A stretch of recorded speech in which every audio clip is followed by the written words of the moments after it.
veces tenemos una idea muy alejada, mis queridos hermanos, de la Navidad. Quizás a veces nos ponemos un poco sensibles en este tiempo y queremos de una u otra manera alegrar a las personas, y eso no está mal en realidad, pero a veces solamente nos dedicamos en esta fecha a hacerlo y durante el año nos olvidamos de esas personas, de invitarlas a la iglesia, por ejemplo.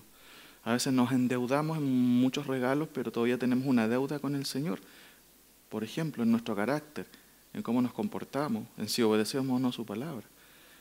Entonces es muy interesante que a veces, no sé si mágicamente es la palabra, pero quizás no es la palabra adecuada, nos comportamos de una manera que no somos a veces en esta fecha. Ahora, y esta pregunta puede ser ya un cliché, porque uno pregunta, ¿y cuál es el verdadero sentido de la Navidad? ¿Cuántas veces han escuchado esa frase? Este es el verdadero sentido de la Navidad. ¿Cuántas veces la hemos escuchado ya? Y cómo es que volver a decirla otra vez nos van a hablar de esto. Es paradójico esto, pero hermanos, al observar el relato de la Escritura de quienes estuvieron involucrados en el nacimiento de Cristo, es muy interesante observar qué pensaban ellos con respecto al nacimiento de Cristo. Quiero hablar yo del caso de Zacarías. Seguramente ustedes han escuchado de él. Zacarías era el papá de Juan el Bautista. ¿Recuerden? Su esposa se llamaba Elizabeth, que era estéril, no podía tener un bebé. Y obviamente Dios hace el milagro. Pero antes de hablar de ello, o del caso de Zacarías, quiero hacer una breve introducción para poder observar qué es lo que piensan personas que estuvieron involucradas ahí en el nacimiento de Cristo.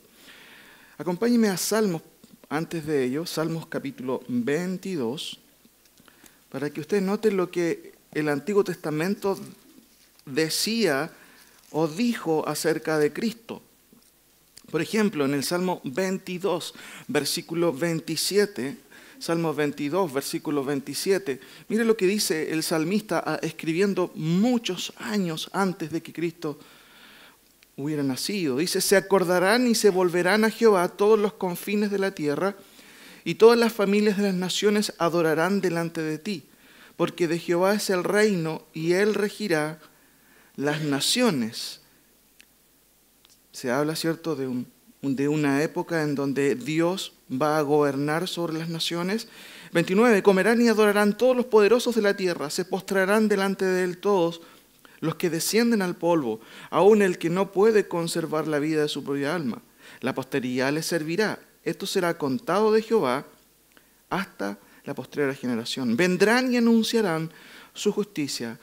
A pueblo no nacido aún anunciará que él hizo esto. Sáltese por favor al Salmo 89, un par de capítulos más allá. Todos estos salmos tienen relación, mis queridos hermanos, con una época gloriosa, una época hermosa en donde realmente su justicia, la justicia de Dios será vista, y no solamente en su pueblo, sino en todas las naciones. El capítulo 89, versículo 3, también referente a esta perspectiva del futuro, ¿cierto? Dice lo siguiente, 89.3, hice pacto con mi escogido, juré a David mi siervo diciendo, para siempre confirmaré tu descendencia y edificaré tu trono por todas las generaciones. Mire qué interesante, el 4, para siempre confirmaré tu descendencia y edificaré tu trono por todas las generaciones. 5, celebrarán los cielos tus maravillas, oh Jehová, tu verdad también en la congregación de los santos, porque ¿quién en los cielos se igualará a Jehová? Fíjense en el versículo 26 del mismo capítulo. Y aquí uno va observando que estos salmos también son mesiánicos. Hablan del Mesías. Dice el versículo 26, Él me clamará, hablando del Mesías, mi Padre eres tú. ¿Quién dijo eso? Cristo es el Señor, ¿cierto? Mi Dios y la roca de mi salvación. Yo también le pondré por primogénito, y miren, el más excelso, ¿de quién es? De los reyes de la tierra, ¿cierto? 29, pondré su descendencia para siempre y su trono como los días de los cielos. Versículo 33, mas no quitaré de él mi misericordia, ni falsearé mi verdad. No olvidaré mi pacto, ni mudaré lo que ha salido de mis labios. Esto es muy interesante, mis queridos hermanos, porque lo que Dios promete, ¿lo cumple? Sin duda, y claramente el texto lo está diciendo. Dice el 35, una vez he jurado por mi santidad. Qué interesante, qué solemnidad, hermanos. Y no me enteré a David, su descendencia será para siempre, y su trono como el sol delante de mí, como la luna será firme para siempre, y como un testigo fiel en el cielo. ¿De qué cosa? De mi palabra. Eso es lo que yo he dicho y se va a cumplir. Ahora, no quiero leer todos los pasajes, pero volvamos a Lucas, porque hay un montón de salmos que me gustaría leer, pero vamos a Lucas, mis queridos hermanos, y veamos, por ejemplo, antes de Zacarías, lo que sucede con algunos actores ahí en el acto. ¿Qué observaron ellos en el nacimiento de Cristo? ¿O qué sucede en este contexto? Fíjense en el capítulo 1, versículo 32. ¿Cuál es el contexto? Es el ángel Gabriel que, ¿cierto?, es mandado por Dios a decirle a María qué es lo que va a suceder, qué pasa con ella.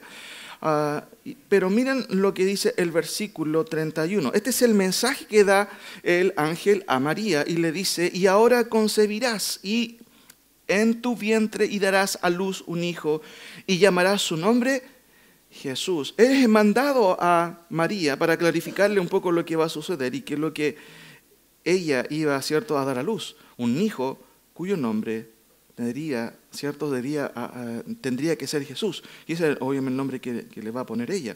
Versículo 32. Miren lo que el ángel dice de Cristo o del Mesías, que es lo mismo. Este será grande y será llamado Hijo del Altísimo, y el Señor Dios le dará el trono de David su padre, y reinará sobre la casa de Jacob para siempre, y su reino no tendrá fin. Mire lo que piensa el ángel de este niño. Dice que será grande, será llamado, ¿qué más? Hijo del Altísimo. Y en su vida, Cristo, en su ministerio, claramente Él fue reconocido como el Hijo de Dios o el Hijo del Padre. Pero mire qué más dice el ángel. Y el Señor Dios le dará, ¿qué cosa? El trono de David, su padre. Que es algo diferente a lo que se menciona en el Nuevo Testamento. A veces se confunde. Cuando se dice Cristo está ahora, ¿a dónde? A la diestra de Dios. Pero eso no es lo mismo que el trono de David, su padre. Porque uno es el trono celestial y el trono de David, ¿dónde estaba?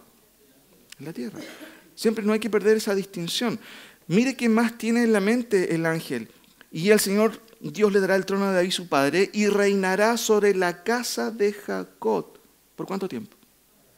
Para siempre. ¿Y qué más? Y su reino no tendrá fin. Hermanos, ¿pensamos en eso nosotros cuando vemos al niño Jesús en ese pesebre? La idea del ángel es esta. Ese es el concepto que tiene el ángel. Notemos ahora, hermanos, el concepto de María en el versículo 46. Después que ahí María, recuerden que en el versículo 39 vemos que ella visita, ¿cierto?, en este caso a Elizabeth, su pariente, y acontece que mientras María va a visitar a Elizabeth, sucede algo ahí en el vientre de Elizabeth. Recuerden que Elizabeth también estaba, ¿cierto?, esperando en este caso a su hijo Juan. Dice el 41, y aconteció que cuando oyó Elizabeth la salutación de María, la criatura saltó en su vientre y Elizabeth fue llena del Espíritu Santo y clamó a gran voz y dijo, bendita tú entre las mujeres y bendito el fruto de tu vientre. ¿Por qué se me concede esto a mí, que la madre de mi Señor venga a mí? Porque tan pronto como llegó la voz de tu salutación o de tu saludo, a mis oídos la criatura saltó de alegría en mi vientre. Juan el Bautista. Y bienaventurada la que creyó, porque se cumplirá lo que le fue dicho de parte del Señor. Ahora, mire la reacción de María. ¿Qué es lo que piensa María de este gran milagro que va a acontecer? Entonces María dijo, versículo 46, engrandece mi alma al Señor y mi espíritu se regocija en Dios mi Salvador. ¿Palabras de qué? Palabras de alabanza. Porque ha mirado la bajeza de su sierva. Pues he aquí, desde ahora me dirán bienaventurada todas las generaciones, porque me ha hecho grandes cosas, el poderoso, santo es su nombre. Y su misericordia es de generación en generación a los que le temen. Hasta ahí, hermanos queridos, lo que hace María es alabar al Señor. Gracias, Señor, por tu gracia conmigo. Y por eso ella reconoce que de ahí en adelante ella será, obviamente, mencionada como bienaventurada.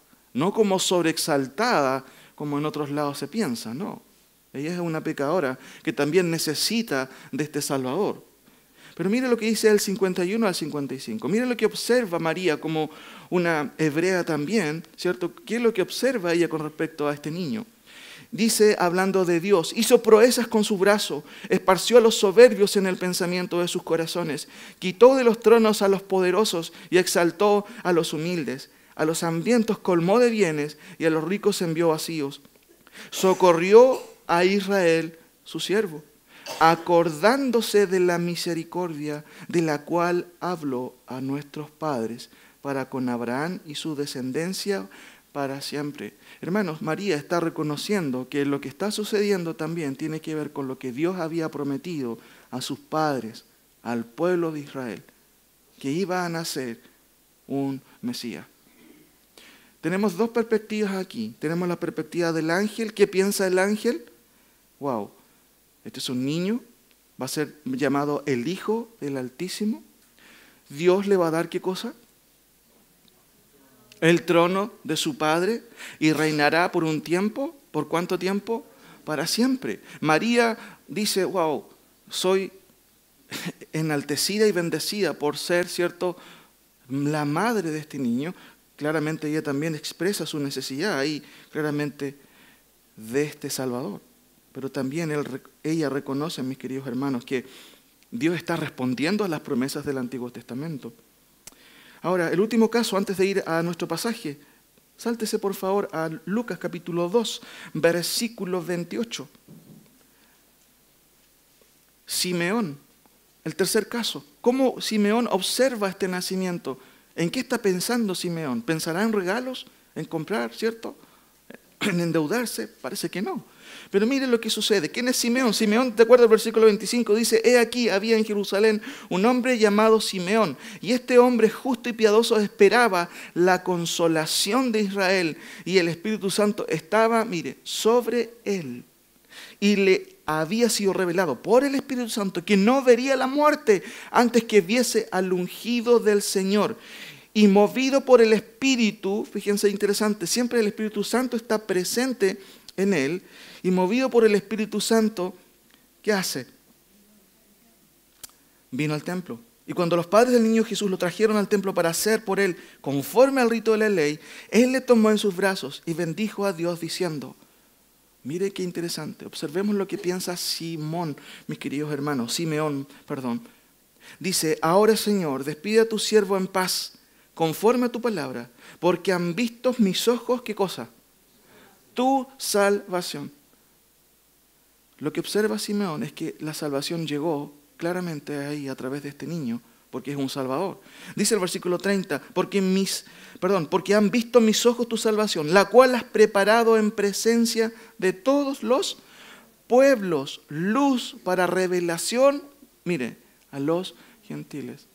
María hace un énfasis, si usted se da cuenta en el versículo 54 y 55 del capítulo 1, ella lo hace propio como parte de su pueblo, porque ella está diciendo, socorrió a Israel, su siervo, acordándose de la misericordia de la cual habló a nuestros padres para con Abraham y su descendencia para siempre. Claramente hay un mensaje para Israel como nación, pero Simeón, qué interesante, movido por el Espíritu Santo va a decir, que ha preparado esta salvación en presencia de todos los pueblos, luz para revelación a los gentiles. Y el versículo continúa diciendo, y gloria de tu pueblo, Israel. ¿Este Salvador para quién es entonces? ¿Solamente para un pueblo? No, es para todos los hombres. Ahora, sin embargo, aparte de que Simeón ve esto, mis queridos hermanos, miren lo que ve también en el versículo 34. Dice ahí el versículo, y los bendijo Simeón y dijo a su madre María, he aquí, este está puesto para ¿qué cosa? Para caída y para levantamiento de muchos en Israel y para señal que será contra dicha. Nosotros no nos olvidamos de esta parte, mis queridos hermanos, pero Cristo es tropezadero de acuerdo a la profecía. ¿Qué significa tropezadero? Que muchos se van a escandalizar con Cristo. Muchas veces nosotros tratamos de hermosear o de maquillar lo que este niño viene a hacer. Este niño nace para salvar a la humanidad de sus pecados. Va a ser rey, va a reinar por siempre, pero también muchos van a tropezar con él. No pensamos mucho en eso. Y en el día de hoy el comercio nos maquilla, todo lindo. Pero Cristo también, mis queridos hermanos, es un tropezadero para quienes evidentemente no creen. Fíjense, por ejemplo, un pasaje paralelo en Romanos, capítulo 9, que habla de esto. Romanos, capítulo 9.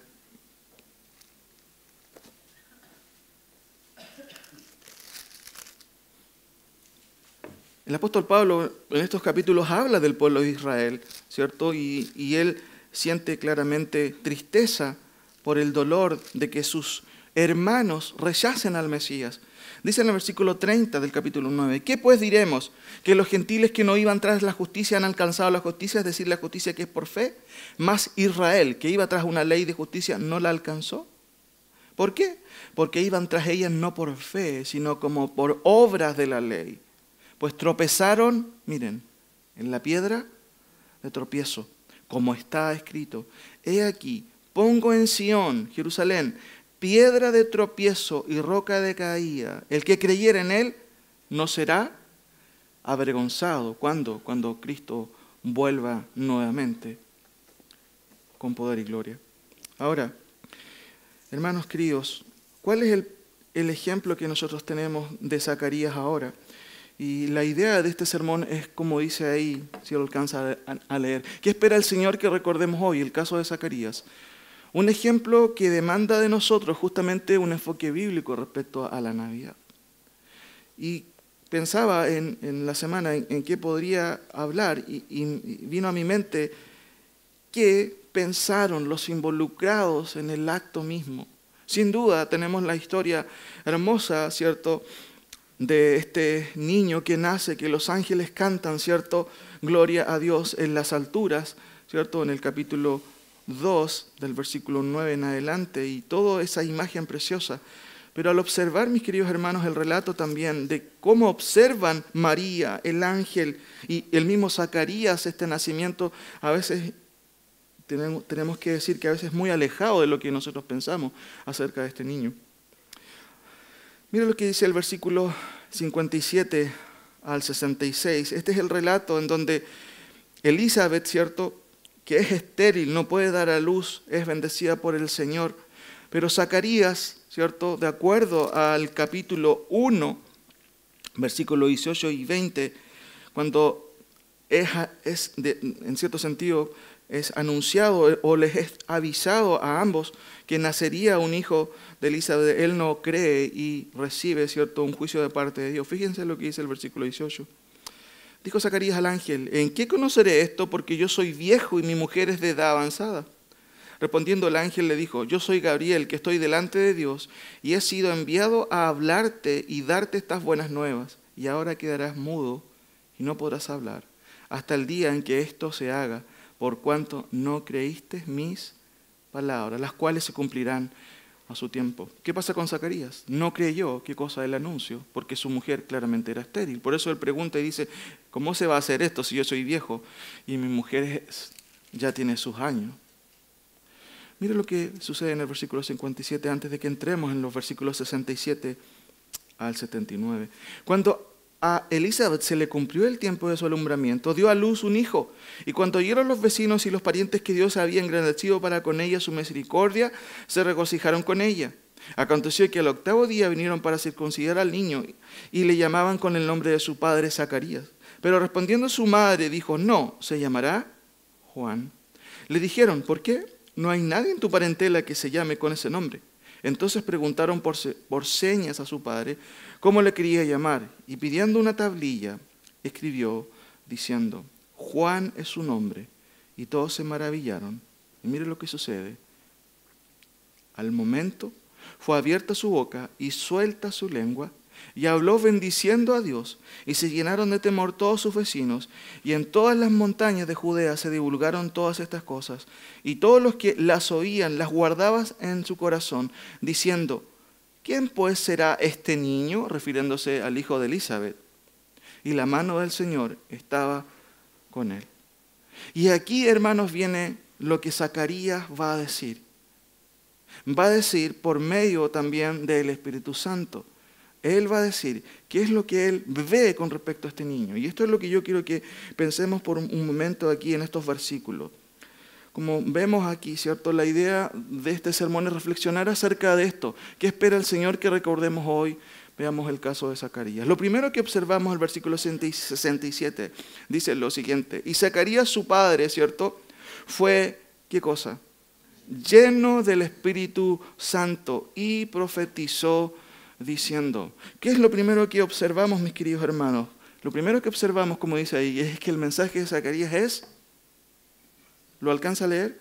Profecía divina. ¿Qué significa eso? Que es palabra del Señor. Está lleno del Espíritu Santo. ¿No es acaso importante que pongamos atención en lo que va a decir? Por supuesto. ¿Por qué? Porque es palabra de Dios. Y el texto tiene el énfasis de comunicarnos que Él está lleno del Espíritu Santo. Leo de nuevo. Y Zacarías, su padre, fue lleno del Espíritu Santo y profetizó diciendo. Lo que vamos a leer es palabra del Señor. Es lo que Dios desea que nosotros sepamos. Hermanos, lo que va a decir Zacarías es una necesidad divina. Dios quiere que sepamos esto. Por lo tanto, debemos poner atención. Dios desea que el mensaje sea aceptado como tal. Esto es como, ya dije, como palabra de Dios. ¿Qué dice el versículo 68? Bendito el Señor Dios de Israel, que ha visitado y redimido a su pueblo. Y nos levantó, ¿qué cosa? Un poderoso Salvador en la casa de David, su siervo. Lo primero que quiero destacar, ¿cierto? No solamente es esto, que el mensaje de Zacarías es profecía divina, ¿cierto? Sino también que es el mensaje de Zacarías es de alabanza y también de reconocimiento. ¿Por qué alabanza? Miren, lo primero que hace Zacarías al ser lleno del Espíritu Santo, bendito es ¿quién? El Señor. Hermanos, ¿acaso no necesitamos nosotros adorar al Señor? ¿Reconocer su grandeza? Quizás no lo hacemos habitualmente, deberíamos hacerlo, somos sus hijos. Reconocemos su gracia con nosotros. Y lo primero que hace Zacarías es bendecir al Señor. Dice, bendito el Señor, Dios de Israel. No cualquier Dios, el Dios de Israel. Lo primero que hace entonces es nuestro segundo punto. El primero es, el mensaje de Zacarías es profecía divina. Pero lo segundo es que el mensaje de Zacarías es alabanza y reconocimiento. ¿Por qué reconocimiento, mis queridos hermanos? Miren lo que dice el texto. Bendito el Señor Dios de Israel, que ha visitado y redimido, ¿a quién? A su pueblo. ¿Y quién es el pueblo de Zacarías? Dígame usted. ¿Quién es? De acuerdo al contexto, de acuerdo a lo que estamos viendo, ¿quién es el pueblo de Zacarías? Israel. ¿Qué reconoce Zacarías? Miren, hermanos, que ha visitado Dios y redimido a su pueblo. ¿Están entendiendo lo que decía la profecía? Hablaba de alguien que iba a redimir ¿a quién? A su pueblo. Pero no solamente eso, que iba a ser rey y que iba a reinar ¿por cuánto tiempo? Para siempre. Y Zacarías está observando este nacimiento, este milagro, ¿cierto? Que es su esposa, ¿cierto? Teniendo a luz y que va a tener a luz a Juan. Pero él enfoca su mirada ¿en quién? En Dios. Y va a empezar a hablar de Dios y va a empezar a hablar de este niño, no de su hijo, sino del Mesías, de Cristo. Lo primero que hace es alabar al Señor, ¿cierto? Y reconocer que lo que está pasando aquí, esto es una obra de Dios. Y Dios ha respondido nuestras plegarias. Eso es lo que está en cierto sentido diciendo Zacarías, que ha visitado y redimido a su pueblo. Tercera cosa. El mensaje de Zacarías es soteriológico y profético. La palabra soteriológico viene de soter, salvador. Y profético porque habla de lo que va a acontecer ¿cuándo? En el futuro. ¿Por qué soteriológico? Mire lo que dice su Biblia en el versículo 69. Él reconoce que Dios ha visitado y ha redimido a su pueblo. ¿Pero qué más reconoce? ¿Qué levantó el Señor? ¿Levantó a un caudillo político? ¿Qué levantó el Señor? ¿Qué levantó Dios para Israel? ¡Wow! Hermanos, no ha leído bien el versículo. ¿A quién levantó? Dios. a un poderoso Salvador. ¿Me entiende? No, dice eso su Biblia, ¿o no? Dice claramente, y nos levantó un poderoso Salvador. ¿Dónde? ¿Qué quiere decir eso, hermanos? En la casa de David. Mire, acompáñenme por favor a 2 de Samuel por un momento. 2 de Samuel capítulo 7. 2 de Samuel capítulo 7.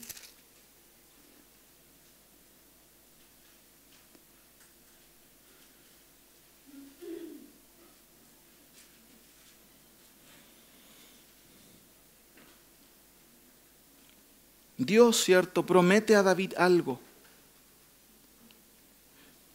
Por ejemplo, lea por favor, o acompáñeme más bien dicho, en el versículo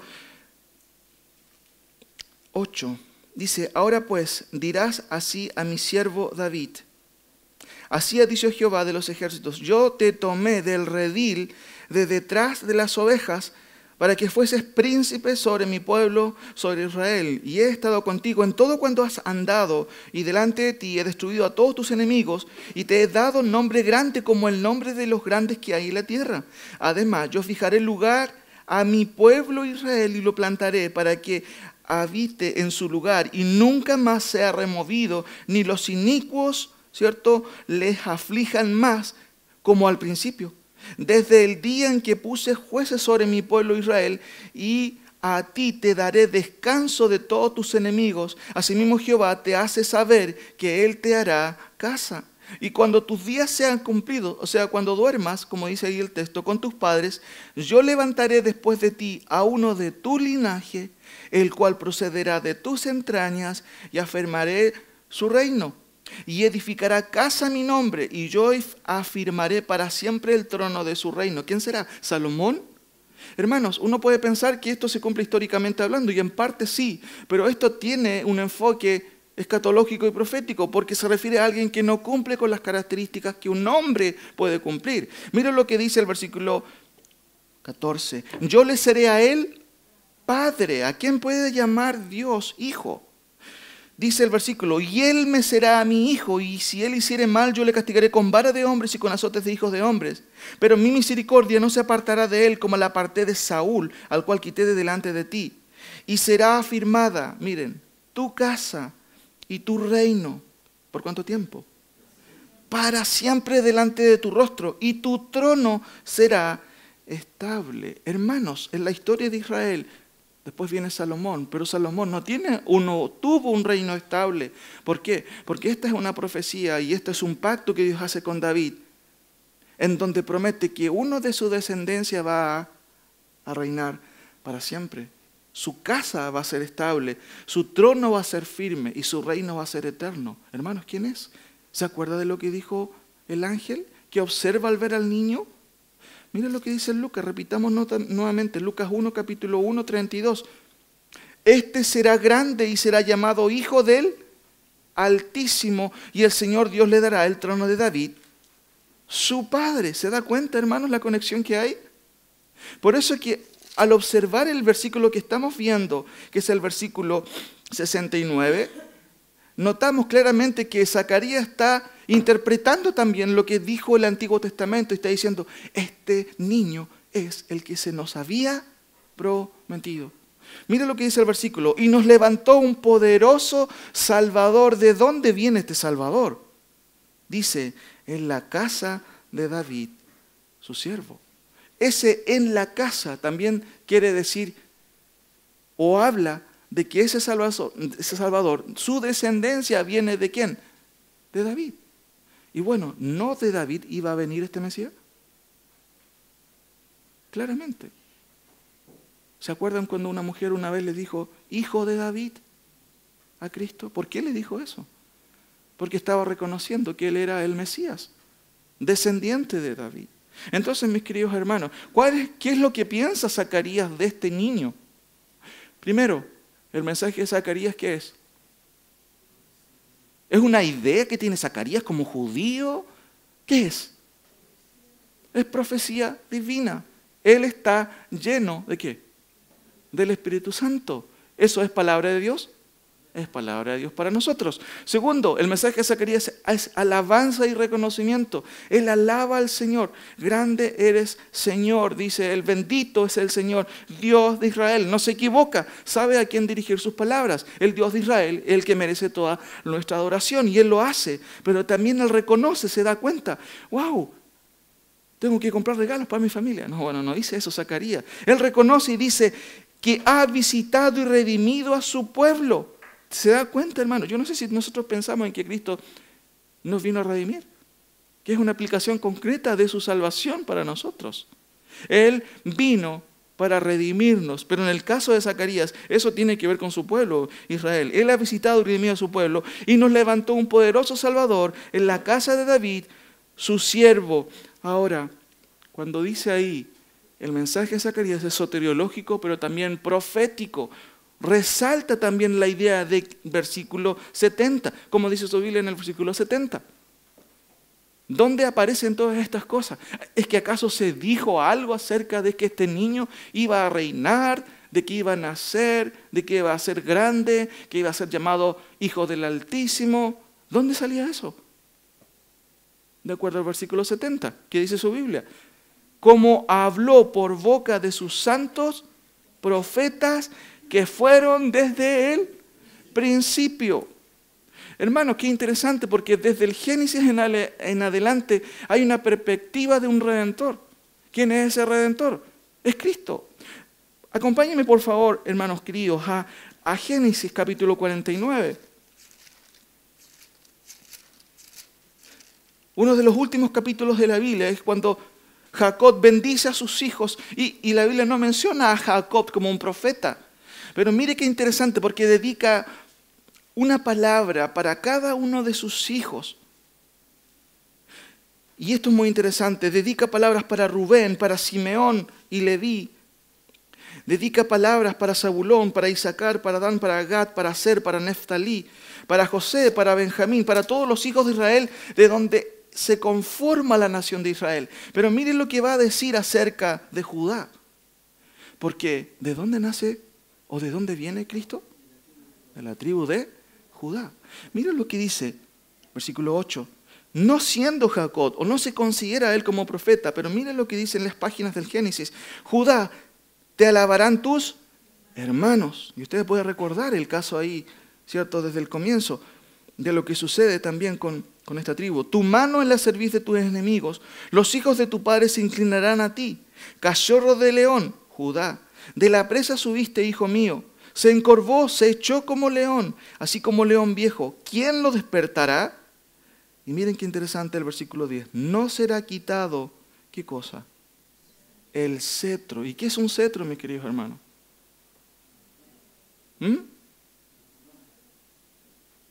Bueno, es un bastón, el que usa un rey. ¿Y qué dice Jacob? El cetro nunca será quitado de Judá. Y usted observa la historia y claramente el reino es interrumpido. Claramente. ¿Pero a qué se refiere, hermano? Está apuntando hacia el futuro. El cetro, no será quitado el cetro de Judá, miren, ni el legislador de entre sus pies, hasta que venga, ¿quién? Silo. Es muy interesante este término, la palabra Silo, ¿cierto? Y claramente eso se refiere y tiene relación a un rey de paz. ¿Y quién es el rey de paz? Cristo. Y fíjense lo que sucede y lo que se dice acerca de Silo en el versículo. Y a él se congregarán, ¿quiénes? Los pueblos. Hermanos, puede ser una referencia a David, puede ser a Salomón, a Saúl. Pero hermanos, el texto es claro en señalar algo más que ello. Mire, hasta que vengan Silo y a él se congregarán los pueblos, atando a la vid su pollino y a la cepa el hijo de su asna. Lavó en el vino sus vestidos y en la sangre de uva su manto, sus ojos rojos del vino y sus dientes blancos de la leche. Referencias en cierto sentido metafóricas con respecto al sacrificio también de Cristo. Hermano, esto se refiere claramente al Mesías. ¿Cómo se le ve? ¿Cómo Jacob ve en este mensaje a Judá como a alguien que los pueblos se le van a congregar? ¿Y a quién?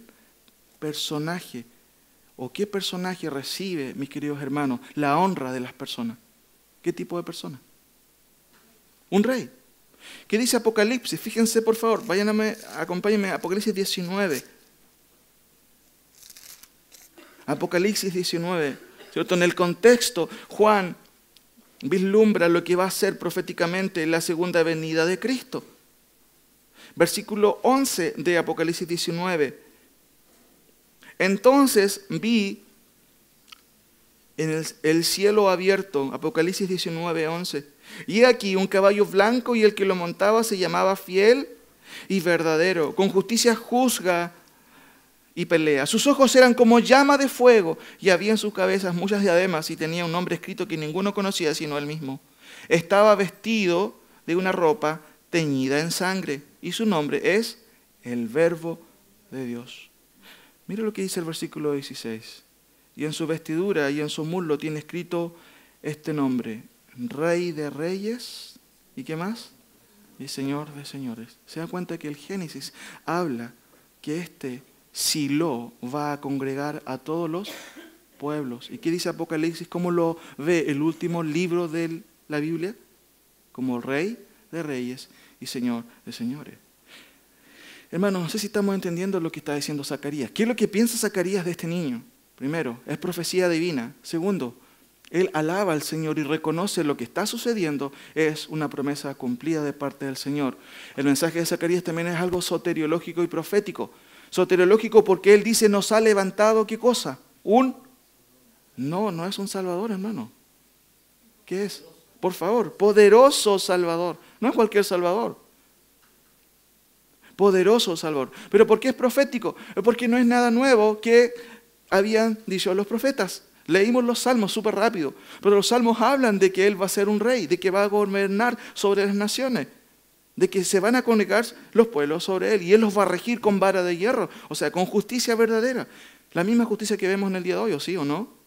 No. Pero un día Cristo va a reinar con justicia. Y eso es lo que está diciendo. Y Zacarías dice, wow, ahora se ha cumplido este tiempo y estamos experimentando la promesa de Dios cumplida. Eso es lo que está diciendo Zacarías. Hermano, no sé si usted piensa en eso cuando nos acordamos de este niño nacido en un pesebre. A veces parece que nos quedamos con esa imagen preciosa y linda, pero no pensamos en lo que los involucrados en este caso estaban pensando.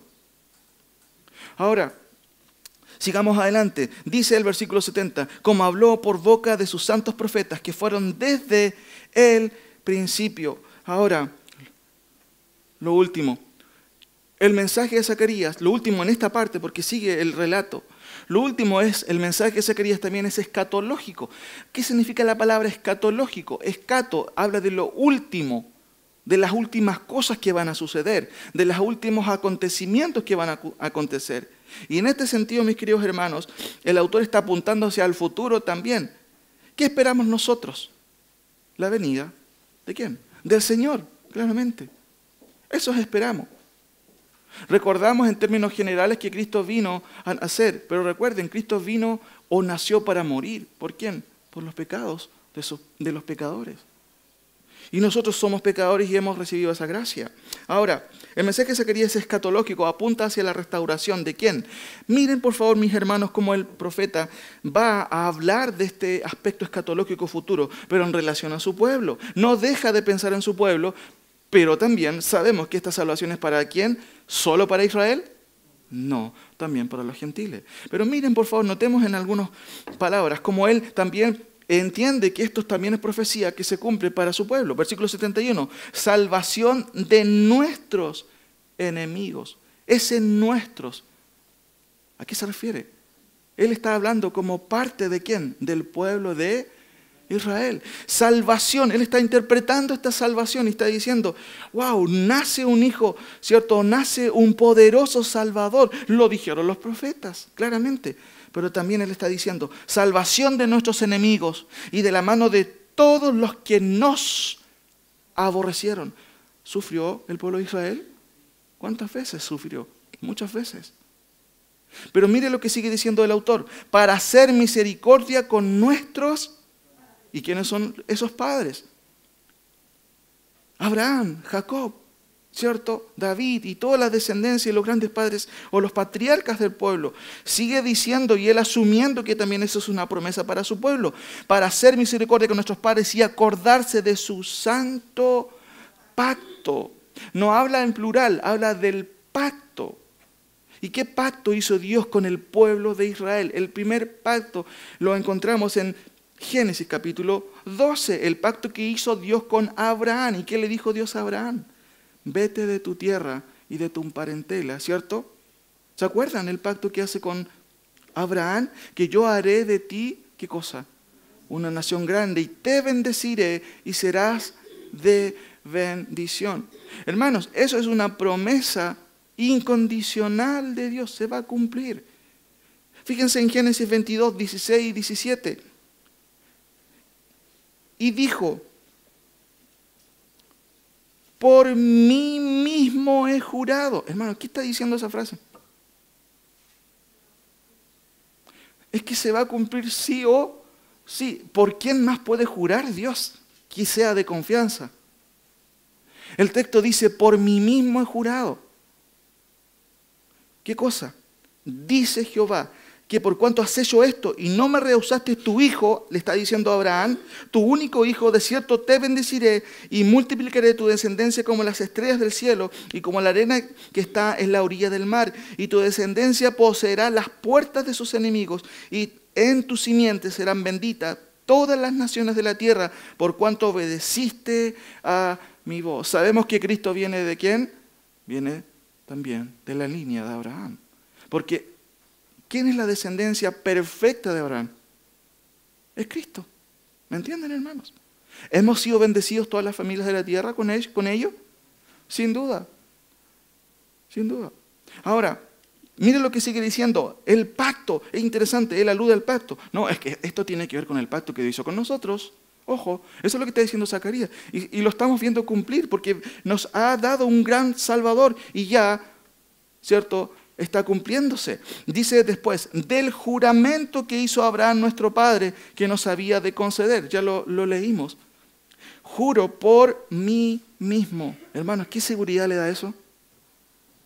¡Wow! Completa, radical. ¿Por quién más puede jurar Dios? Si por Él mismo, si solamente Él es justo, Él es fiel, más que otro. Los hombres no somos así, fallamos. Pero mire lo que sigue diciendo el texto, 74, que librado de nuestros enemigos, hermanos, sin temor, ¿qué cosa? Les serviríamos, ese les serviríamos, ¿a quién se refiere? Está hablando en plural, les serviríamos, dice Zacarías. ¿De quién está hablando? El todo contexto, está hablando del pueblo de Israel, su pueblo. Hermanos, ¿cuándo Israel ha servido a Dios? Díganme ustedes. En el Antiguo Testamento le servían. ¿Y cómo era ese servicio? ¿Acaso fue perfecto ese servicio? No. Hermano, aún esto todavía no se cumple. El texto dice, tú nos salvaste, estás cumpliendo tu promesa, pero ¿para qué? Para librarnos de nuestros enemigos, ¿cierto? Para librarnos de ellos, ¿cierto? Porque eso es lo que tu pacto dice, tu juramento, tú lo has dicho. Pero ¿para qué? Para que librados de nuestros enemigos, sin temor les serviríamos en santidad y en justicia delante de Él. Miren, todos nuestros días. Hermanos, ¿quién va a llevar a cabo ese régimen en donde realmente el pueblo de Dios, escogido por Dios, realmente va a poder adorar finalmente a Dios como se merece? ¿Cuándo? Hermanos, ya empezó. Porque Cristo ha cumplido su palabra enviándonos ¿a quién? A Jesús. ¿Cómo dice Zacarías? Nos ha enviado un poderoso Salvador. Simeón, recuerden que Simeón dice, wow, esta salvación también es para los gentiles. Hermano, usted es un gentil. Yo no soy judío, soy gentil. Y por la gracia de Dios yo puedo también obtener esa salvación de parte de Dios por medio del sacrificio de Cristo. Hermanos, el mensaje de Zacarías es escatológico porque se refiere también a las promesas que Dios hizo a su pueblo, lo cual implica salvación a Israel. Salvación porque eso demandaba su pacto y de hecho eso es lo que Zacarías dice. Tu pacto se va a cumplir. Tú lo prometiste y esto se va a cumplir.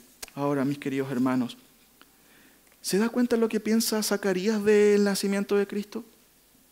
¿Qué es lo que piensa usted cuando viene en esta fecha? Nuestra mente divaga a veces, muchas veces por otros lados. Y como bien decía el hermano David, también comentaba el hermano Han, hermanos, no es un pecado que usted quiera hacer algunos adornos en Navidad, perfecto, no es malo. Pero hermanos, no pierda el enfoque. No perdamos el enfoque de lo que para los involucrados y para lo que nos enseña su palabra es Cristo. ¿Quién es Cristo? Al observar el ejemplo de Zacarías, él está pensando, y no lo digo, hermanos, criticándolo, él no está pensando en un árbol de Navidad, ¿o sí? No, no es malo. No se sienta mal si usted hace algo de eso. Pero cada vez acérquese más a lo que dice el texto bíblico. Zacarías está pensando, wow, es un Salvador tremendo. Y qué bueno que podemos obsequiarnos cosas.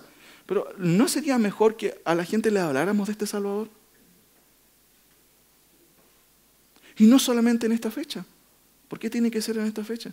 Porque la gente no ve en nosotros, ¿cierto? Que Dios también no solamente nació en un pesebre, nació ¿a dónde?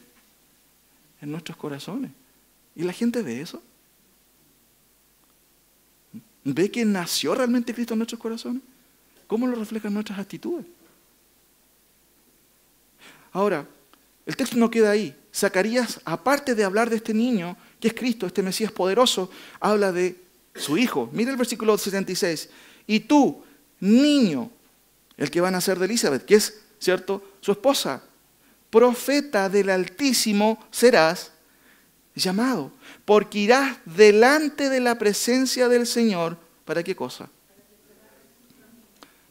Para preparar sus caminos. Y esto es muy interesante y esto es una enseñanza para nosotros. Viene Juan el Bautista, pero viene para hacer algo. Viene a preparar ¿qué cosa? El camino de Cristo. Y eso es lo que aconteció de acuerdo a los relatos. Pero miren, hay a lo menos 4 cosas que yo quiero que aprendamos de Juan el Bautista. ¿Qué es lo que hace él para que también nosotros podamos acrecentar este mensaje?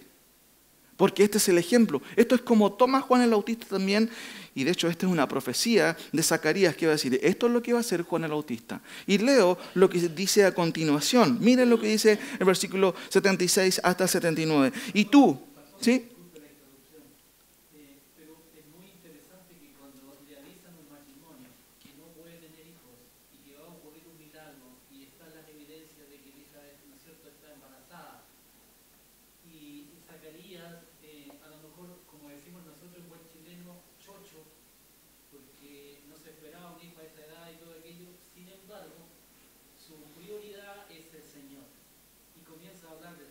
Claro.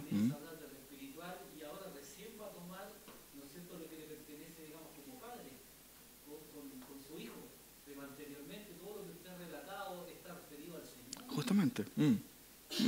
Justamente. Por eso es que este pasaje es muy interesante. Recuerden que Zacarías es una idea que tiene él que comenta qué cosa es él. Justamente. ¿Quién está diciéndolo eso?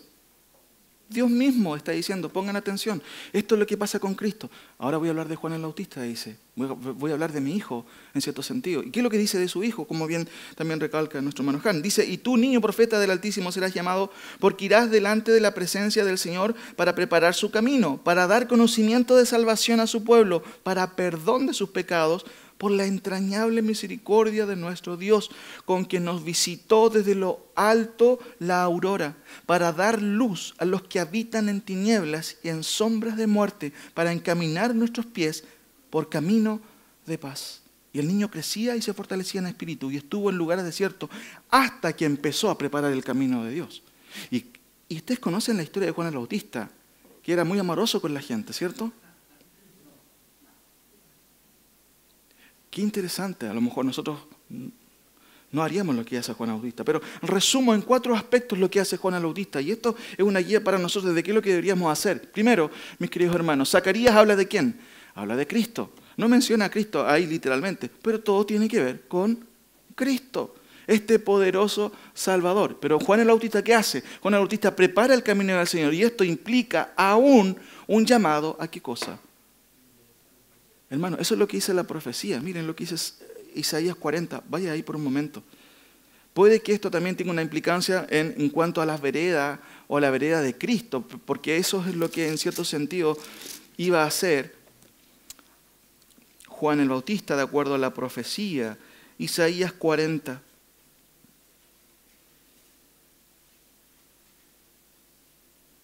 En un contexto donde ellos están deportados, ¿cierto? Donde el pueblo de Israel no tiene nación, no tiene tierra, están deportados, exiliados.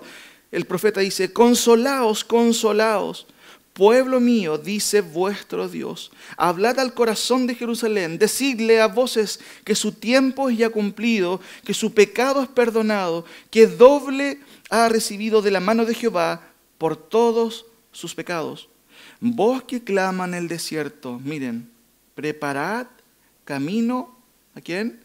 A Jehová, enderezad calzada en la soledad a nuestro Dios. Hermanos, vamos a Mateo, por favor, un momento. Mateo capítulo 3. Mateo capítulo 3.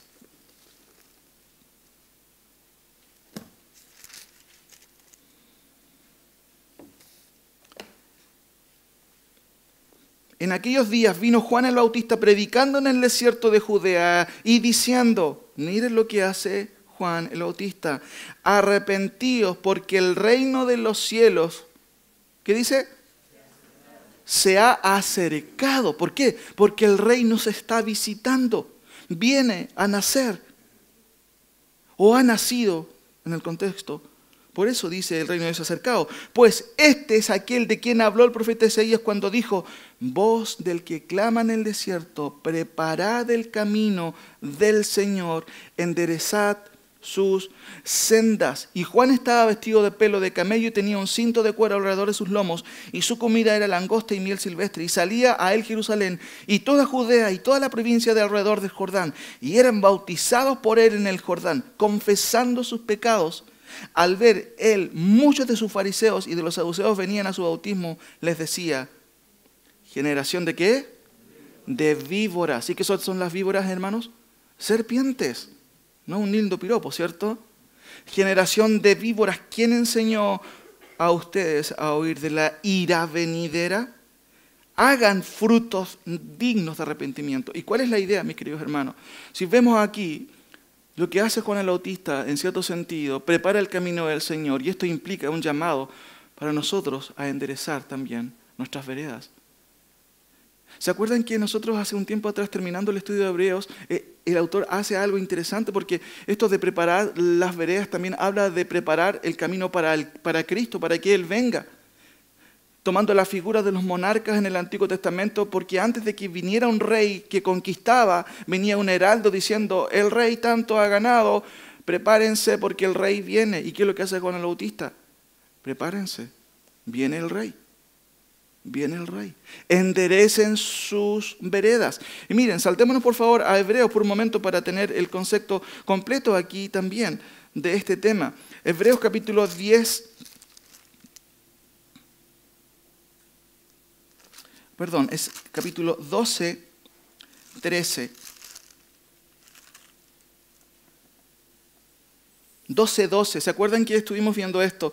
¿Qué es lo que hace el autor de Hebreos? ¿Que le escribe a quién? A los hebreos, ¿se da cuenta? Y él dice en el 12, por lo cual levantad las manos caídas y las rodillas paralizadas y haced sendas, ¿qué tipo? Derechas para vuestros pies, para que lo cojo no se salga del camino, sino que sea sanado. ¿Qué es lo que está diciendo Juan el Bautista? Arreglen sus caminos, no adornen sus casas, más bien adornen su corazón, adornen su vida, respondan a Dios, no sean infantiles, no tengan malas actitudes, entréguense al Señor. Sírvanle. Eso es lo que está diciendo, hermano, y lo que hacía Juan el Bautista. Y eso es lo que nosotros deberíamos hacer. Dice el texto, un llamado a enderezar los veredas. ¿Por qué? Porque Juan el Bautista vino a preparar el camino del Señor. ¿Qué haríamos nosotros si hubiéramos estado en esa época? Cuando nace Cristo, estaríamos comprando cosas por aquí y por allá. Insisto, hermano, no quiero que usted lo piense mal, no es malo quizá, pero no pierda el enfoque. Debemos enderezar nuestras veredas. Eso es lo que está diciendo el texto. Dice el versículo 76, y tú, niño profeta, del Altísimo serás llamado, porque irás delante o antes, ¿cierto?, de este niño, de este Mesías, en presencia del Señor para preparar su camino. ¿Y cómo Él hacía? Arrepiéntanse, hagan frutos dignos ¿de qué? De arrepentimiento. Cristo ha sido entregado para salvación. ¿Qué está esperando? Mi mamá siempre decía y nos llamaba al almuerzo, y ella nos decía, no les voy a mandar una tarjeta de invitación para que vengan a almorzar. O a ustedes les mandaban algo así, ¿no? Porque usted escucha cuando dicen almorzar, baja al tiro, ¿no? Ya voy. Y habitualmente nosotros, ¿qué hacemos? Nos vamos al tiro. Hermanos, Dios no le va a mandar una tarjeta de invitación para que usted haga la voluntad de Él. ¿Cuántas veces tienes que escuchar la palabra del Señor y el sermón y darse cuenta de su situación personal? Dios tampoco va a mandar un ángel para explicarle, eso no está bien en tu vida, tienes que arreglar tu vida.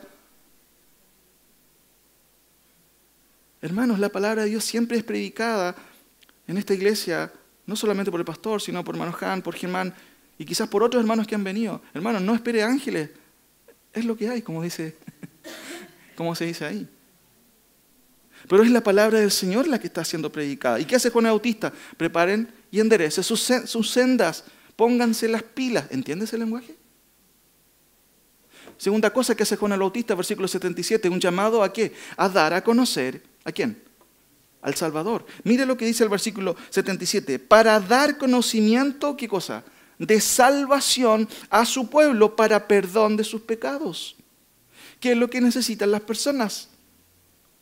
¿Salvación de qué? Hermanos, salvación de los pecados. Eso es lo que hace Juan el Bautista. Anuncia, ustedes están en un problema grave.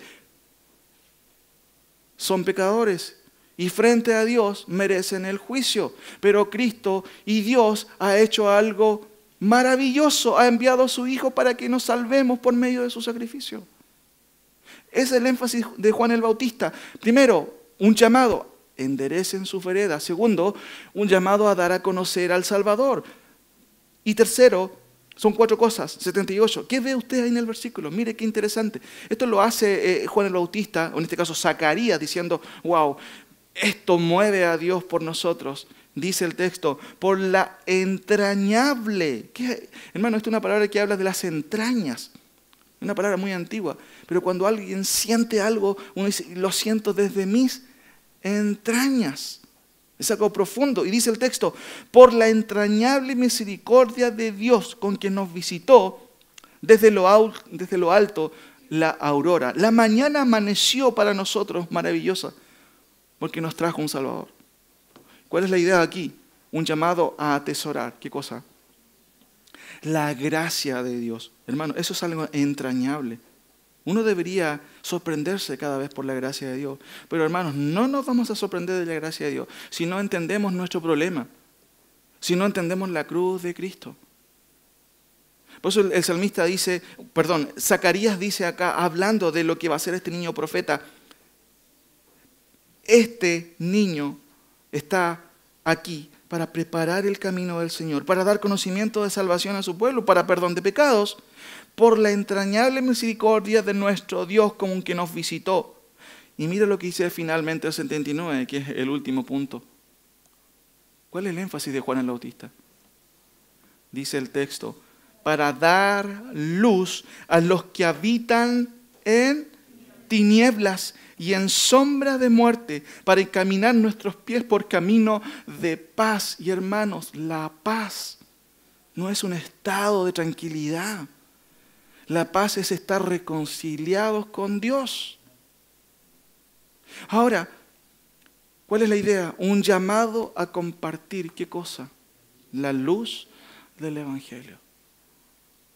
Hermanos, ¿a cuántas personas usted comparte el Evangelio en esta fecha? ¿Cuál es el énfasis que nosotros queremos hacer y que queremos tener? A veces nos involucramos en estas ideas de ¿y qué es lo correcto hacer? Hermanos, mire, tenemos varios ejemplos aquí. El ángel, ¿qué piensa el ángel de Cristo? Este es un rey, tremendo, va a reinar, es el Hijo del Altísimo. Hermano, si es el rey, entonces ¿cómo debo vivir yo, hermano?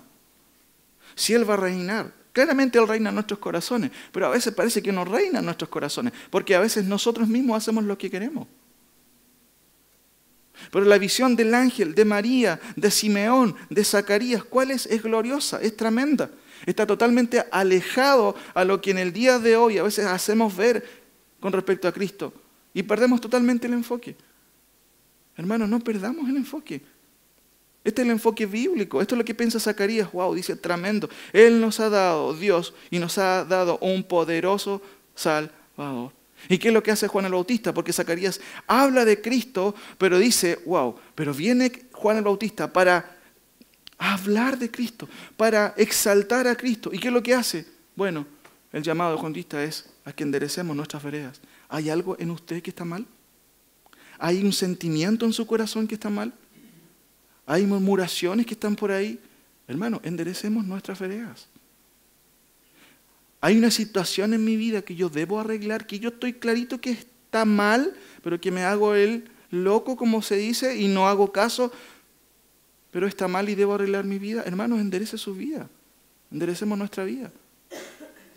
A eso vino Juan el Bautista, a preparar el camino para este Señor, para este Dios y Rey que va a gobernar un día, finalmente, Juan vino para poder llamarnos la atención acerca de la gracia de Dios. Y finalmente, para que compartamos la luz del Evangelio. Mire lo que dice, y quiero terminar con este versículo en 2 de Corintios, capítulo 7. 2 de Corintios, mis queridos hermanos. Con esto voy terminando.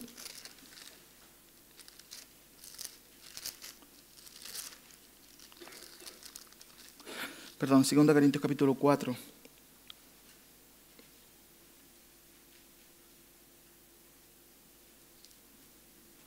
Versículo 3. Pero si nuestro evangelio está aún encubierto, entre los que se pierden está encubierto, tapado, no lo ven, no se dan cuenta. En los cuales el Dios de este siglo, ¿qué ha hecho?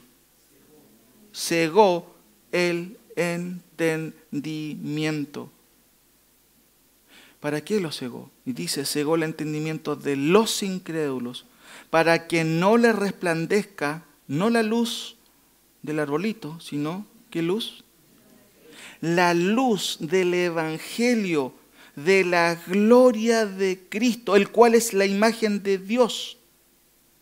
Porque no nos predicamos a nosotros mismos, sino a Jesucristo como Señor y a nosotros como vuestros siervos, por amor de Jesús. Porque Dios, quien mandó de las tinieblas resplandeciese la luz, es el que resplandeció en nuestros corazones para la iluminación del conocimiento de la gloria de Dios en la faz de Jesucristo. Miren lo que dice el texto y vuelvo a repetir, mis queridos hermanos, cuando dice, porque Dios, que mandó que de las tinieblas resplandeciese la luz, es el que resplandeció en nuestros corazones para la iluminación del conocimiento de la gloria de Dios en la faz de Jesucristo. Hermanos, ¿Jesucristo es maravilloso para usted? Que el Señor nos ayude a entender eso. Hablemos de Cristo, mis queridos hermanos. Hablemos de Cristo. Si quiere entregar un regalo, perfecto. Pero hable de Cristo. No perdamos el enfoque. No perdamos el enfoque. Aprendamos de Zacarías, este hombre, que ve en este gran milagro la salvación. Ve a un gran y poderoso Salvador. Aprendamos de Juan el Bautista. Ese es el enfoque de Juan el Bautista. ¿Cuán lejos estamos de ellos, mis queridos hermanos? El Señor nos ayude a tener un enfoque correcto en esta fecha de qué es lo que debemos hacer. Y entreguémonos nuestra vida al Señor.